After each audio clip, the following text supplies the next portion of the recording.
out of the conflict too the next year that sort of ends. It gets about as much security as any state can hope to have. So they had a chance for full security, but at the cost of expansion. They had to make a choice between expansion and security. Very clear choice. At that point, the expansion was mostly into the Sinai. We've sort of forgotten that now. But at that point, the Labor government, Golda Meir's government, was beginning to initiate large-scale development projects in the northeast Sinai. They were planning to establish a huge city, a city of 1 million people, Yamit, on the Mediterranean, and a series of settlements, including, you can see, all over that region of the Egyptian Sinai. In preparation for that, the Israeli army had brutally expelled the people who were living there, Bedouins. Think of Bedouins as people wandering around. They had towns, settled communities, agricultural areas. They were simply forcefully driven into the desert and in preparation for these building projects. And that's what Sadat had in mind. He said, well, if you withdraw from these regions, then you can have full peace. So Israel had to make a decision. Do we want expansion mostly into the Sinai, or do we want security, which we can have right now? And they decided on expansion. I think that's the most fateful decision in Israel's history. Once you've decided on expansion rather than security, it follows you're going to have perpetual conflict, and it also follows that they're going to have to rely on superpower protection. So that's when the definitive reliance of Israel on the United States began. The crucial question at that time was, how's the United States going to react? That's always the crucial question in international affairs because of its power, and crucially in this case. There was a debate. There was an internal debate in Washington. The State Department was in favor of accepting Sadat's offer, which in fact was pretty much in line, almost entirely in line with official U.S. policy. And Henry Kissinger was the national security advisor, and he was opposed to it. The chances are he was opposed to it because his prime enemy in the world was the State Department. The Russians were down somewhere below. He was desperately eager to take over the State Department, which he finally did. So William Rogers, Secretary of State, was his main enemy in the world. He writes about this in his memoirs, but what he says is so utterly ridiculous that it's almost inconceivable that he believed it. American scholarship is very kind. They avoid this huge scholarship about Kissinger. I can go into the details if you want. Actually, I used to use it in undergraduate classes at MIT, just reading the memoirs, but it was impossible. Students are just rolling on the floor. But anyway, his position was that he was in favor of what he called stalemate, meaning no negotiations, just force. Okay, so reject Sadat's offer. Well, he won out in the internal conflict. There was a stalemate. No rejection of Sadat's offer was rejected. Egypt made very clear that they were serious about it. Sadat kept announcing as loudly as he could, Yamit means war. If you're going to build in the northeast Sinai, there's going to be a war. He expelled the Russian advisors to try to sort of show Kissinger that, look, we really mean it. The United States and Israel simply disregarded it. It was a period of extreme triumphalism, particularly in Israel. They're very sorry about it later, but and in fact wrote about it. But if you look at that period, it was one of extreme triumphalism.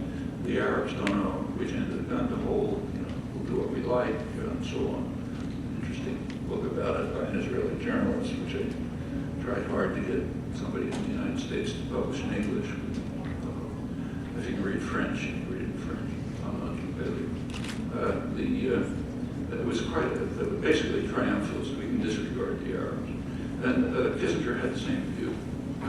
He understood the male force. He said, we got the force, they can't do anything. Well, they did something. In October 1973, there was a war, and Israel came very close to destruction.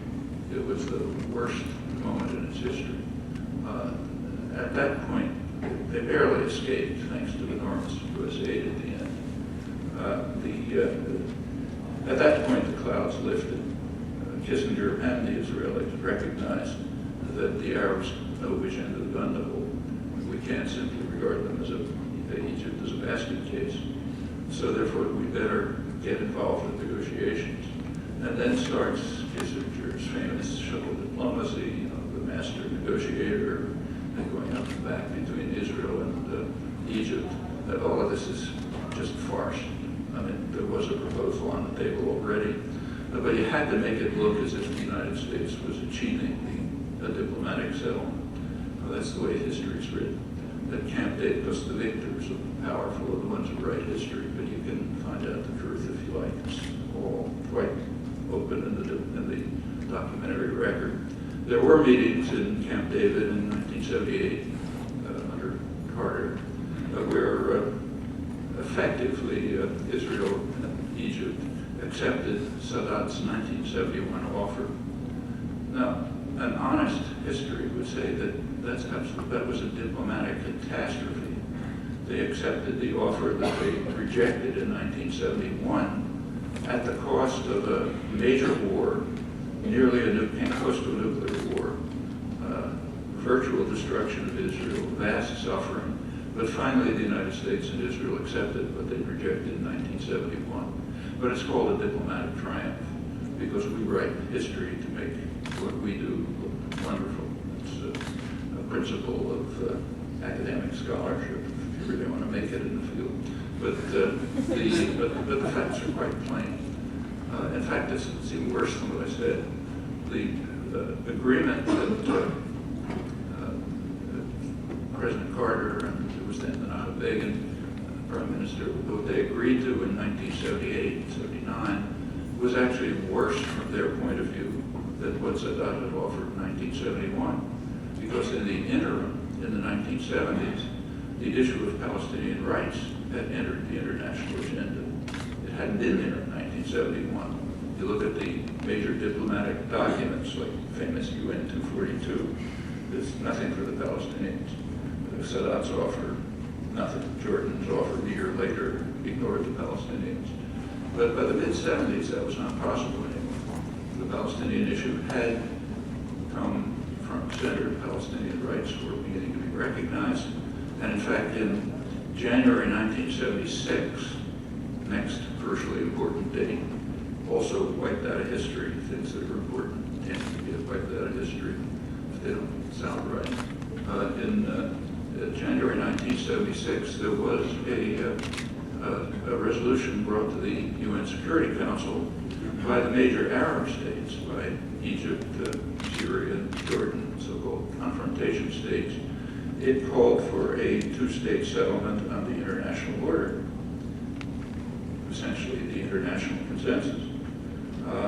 It included all of the crucial wording of UN 242. Those of you who know the history know that it's agreed on all sides that UN 242 is the basic document.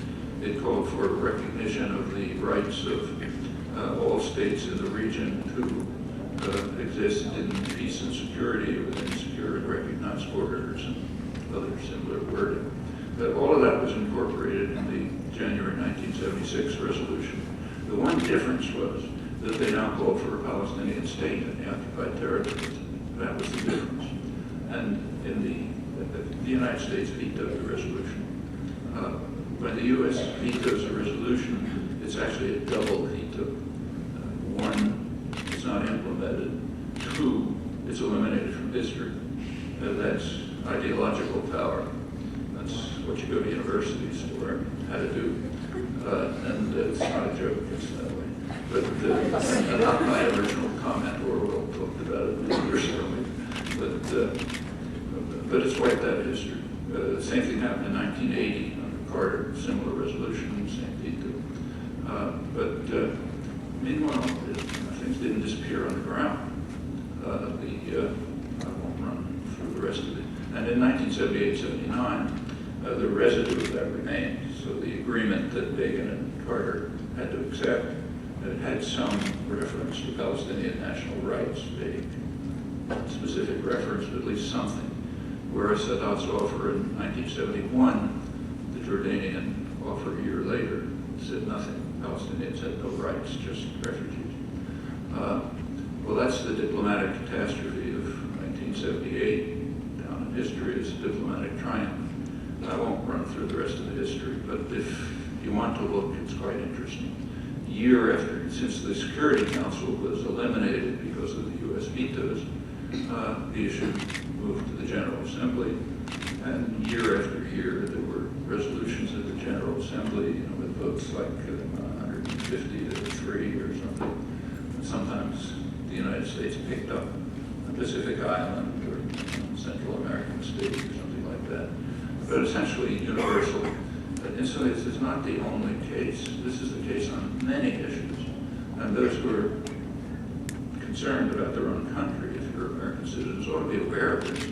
So just to take an example, another part of the world. A couple of weeks ago, the General Assembly passed its annual resolution condemning the U.S. embargo on Cuba. This year, the vote was 190 to 2, the United States and Israel. The year before, it had been 189 to 3. The United States hadn't allowed that year. If you go back occasionally, and the votes on the occupied territories are approximately the same. And sometimes, for example, in 2008, there was a vote on control of arms sales, General Assembly vote on that, I forget the high number, but there were 2 states in opposition. At that time, even Israel didn't go along with the United States. The only state that went along was Zimbabwe. Well, that's obviously unreportable, so if you check the record, you'll find nothing about it. But that happens pretty consistently in U.S. policy towards Israel. It's not that unusual. It has to do with the policies of world domination, being the status of world domination. A lot of people opposed to what you do. But in the case of Israel-Palestine, we'll keep to that, the votes are pretty much the same, straight through. That's the record of rejectionism that continues until today. Now, there have been a couple of breaks, and they're worth understanding, because they give you an indication of what can be done if the U.S. government was willing to join the world. That's the crucial issue, in my opinion. The one significant break was in January 2001. In the year 2000, there were negotiations in Camp David, famous negotiations. They broke down. The media and commentary blame it on the Palestinians. Clinton knew better, however. He was the president. He recognized that the U.S.-Israeli proposals at Camp David could not be accepted by any Palestinians. And in December of 2000, he revised them. He issued what he called his parameters for a settlement. The parameters were kind of vague, but they were more forthcoming. Then he, a couple of days later, he made a speech in which he said, both sides have accepted the parameters, both sides have reservations. They then met in Taba, Egypt, to try to iron out their reservations, high-level negotiators of Israel and Palestine. And we have a lot of information about that. Unfortunately, we have no information from the Palestinian side. It's a lack that goes way back. But we have a lot of information from a very respected international observer, the European Union observer, now Prime Minister of Spain, Martinez. He gave a lengthy account of it. He was present. Now, we have a ton of information from the Israeli side. A lot of it, unfortunately, is in Hebrew, but some is in English, and for other observers. And they coincide. The pictures coincide.